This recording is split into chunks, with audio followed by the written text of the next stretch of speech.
Sonia Richards-Ross is with us, four-time Olympic gold medalist in the 400. And if you want to get her book, go to soniarichardsross.com. Check out this beautiful book called Chasing Grace and her story.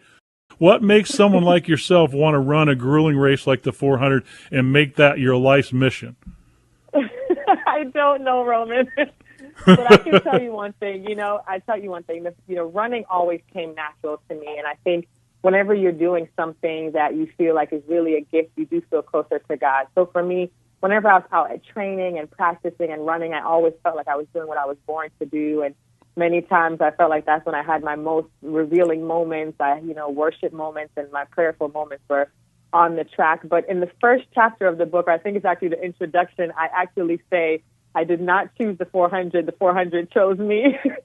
Because you don't really sign up for the 400, but I learned to love the race, and I love the fact that it was as much as a physical test as it was a mental test. And, my coach gave me a strategy called the 4 Ps, which the book is actually broken into the 4 sections. It's called push, pace, position, poise, with a secret P always being prayer. So, but the 400 taught me a lot, and I'm very, very grateful that I did eventually find the 400 because that's where I had tremendous success on the track. So I'm really blessed to have had that. Sonia Richards-Ross is with us, four-time Olympic gold medalist in the 400. If you want to get her book, go to soniarichardsross.com. Check out this beautiful book called Chasing Grace and her story.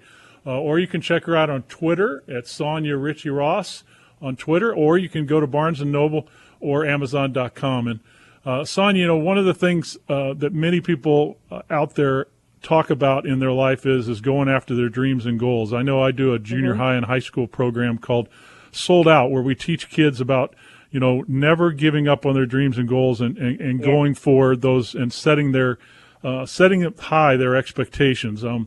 How can you set expectations as high as you did, reach them? What is it like? I mean, to win 1 gold medal, but to win 4 and to have been such a huge force in so many Olympic Games? Well, first of all, thank you so much. And I think for me, I always had a desire to be great.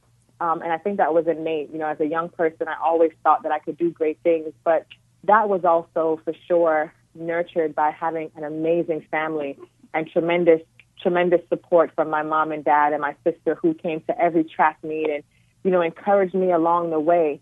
I think also, Roman, what I learned too was when you set lofty goals, you are setting yourself up and you're vulnerable to failure. And you can't be afraid to fail because, those are the things that strengthen your character, but also help you to redefine your goals and, most of the times motivate you even more. And so for me, it was the most fulfilling experience of my life to, what I like to say, run into my fairy tale and finally win that individual gold medal in London. It's hard to put into words what that moment was like.